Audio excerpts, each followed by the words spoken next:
Everyone, welcome back to my channel. আবার তোমাদের সাথে নতুন একটা ব্লগ শেয়ার করবো বলে চলে আসলাম। সকালবেলা উঠে গেছি, সকালবেলা উঠে ফ্রেশ হয়ে নিয়েছি, ফ্রেশ হয়ে খাওয়া হয়ে গেছে। এখন বসে আছি, ভালো লাগছে না একদম, শরীরটা একদম ভালো নেই। আর এত গরম পড়েছে আজকে, কিছুই ভালো লাগছে না করতে। সকাল সকাল আগে স্নানটা করে নেবো, স্নান করে এসে আবার তোমাদের সাথে কথা বলছি।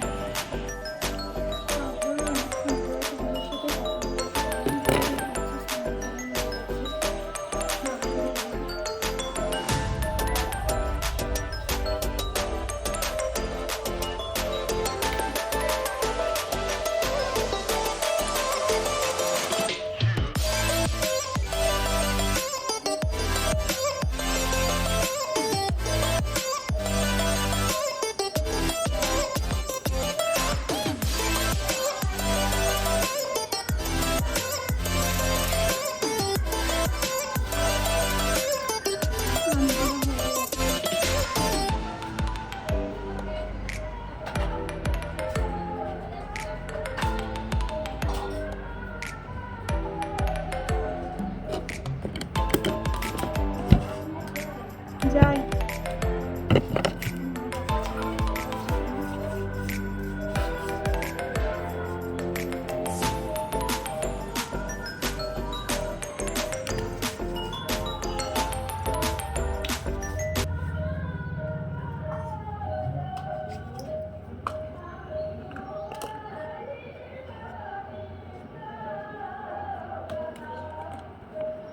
যা গরম পড়েছে আর বাইরে যা রোদ, একটু সানস্ক্রিন না মেখে বেরোলে একটা মুখের অবস্থা খুবই খারাপ হয়ে যাবে। সকাল সকাল স্নান করে এখন একটু ভালো লাগছে, সারাদিন একদম ভালো লাগছে। একটু সানস্ক্রিন মেখে নিচ্ছি।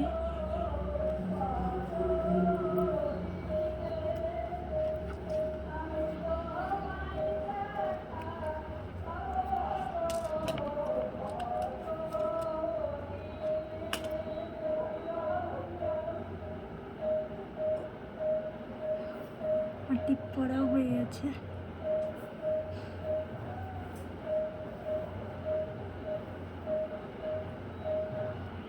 খেয়ে আসে তোমাদের সাথে কথা বলছি।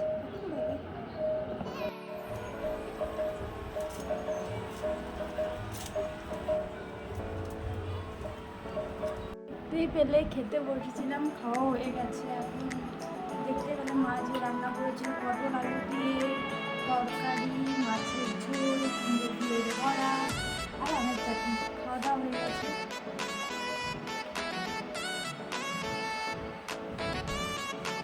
এখন একটু রেস্ট নেবো, রেস্ট নিয়ে আবার তোমাদের সাথে কথা বলবো।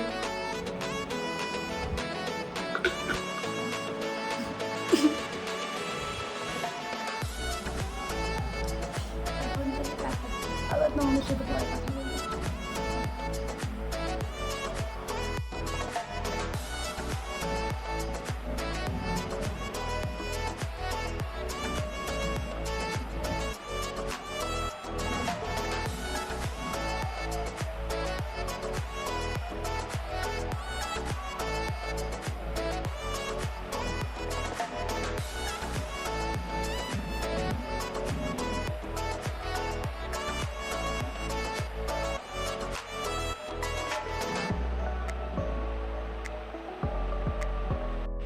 আবার অনেকক্ষণ পরে তোমাদের সাথে কথা বলতে এলাম।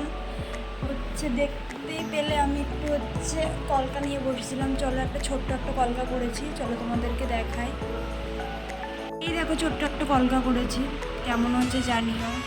আমি আমার কলকা জিনিসটা আমার প্রচণ্ড ভয় লাগে, ঠিক আছে, তাও এখন আস্তে আস্তে এইটুকু হয়, আগে তো কিছুই হতো না। চলো দেখতে থাকো। আবার অনেকক্ষণ পর তোমাদের সাথে কথা বলতে আসলাম। এখন মায়ের সাথে আসলাম মাঠে, মা বললো একটু শাক তুলবে, তাই মায়ের সাথে চলে আসলাম মাঠে। আসতে চাইছিলাম না, মা অনেকবার বললো চল ঘুরে আসবি, বাড়ি বসে কি করবি, চল আমার সাথে ঘুরে আসবি, তাই আসলাম মাঠে আমার শাক তুলবে বলে। চলো তোমাদের আমাদের মাঠটা একটু ঘুরে দেখাই। এই দেখো, এখানটায় পাট শাক নেবে বলছিল মা, এখানটায় পাট শাক আছে। এই দেখো, মাঠে খুব সুন্দর হাওয়া দিচ্ছে, একটু রোদ আছে, একটু তাড়াতাড়ি চলে এসেছি, তাই একটু মুখের অবস্থা খুব খারাপ, ঘেমে পুরো গেছি। এই যে শাকতলা হয়ে গেছে, এখন যাব বাড়িতে। মাকে কতবার করে বললাম, ক্যামেরাতে আসলো না। চলো আবার বাড়িতে গিয়ে তোমাদের সাথে কথা বলছি। এই দেখো, এটা আমাদের জমি, দেখতেই পাচ্ছ। এই যে শাক তোলাও হয়ে গেছে। চলো এখন বাড়ি যাই, তারপর কথা বলবো। আবার অনেকক্ষণ পরে তোমাদের সাথে কথা বলতে এলাম। মাঠ থেকে চলে এসেছি, এসে ফ্রেশ হয়ে নিয়েছি। ফ্রেশ হয়ে নিয়ে এখন একটু খিদে পাচ্ছে, চলো দেখি কি খাই। খেয়ে দিয়ে আবার তোমাদের সাথে কথা বলছি। আবার অনেকক্ষণ পর তোমাদের সাথে কথা বলতে এলাম। এখন ছাদে বসে আছি, বিকেলবেলা কিছু খেতে ইচ্ছে করছিল, তাই বাবা সিঙ্গাড়া এনে দিল, এই সিঙ্গাড়াটাই খাবো। চলো আজকের ব্লগটা এইটুকুই। আমার ব্লগটা যদি ভালো লেগে থাকে অবশ্যই আমার চ্যানেলটা সাবস্ক্রাইব করে দিও, আর কমেন্ট করে অবশ্যই জানিও আমার ব্লগটা কেমন লাগছে। টাটা।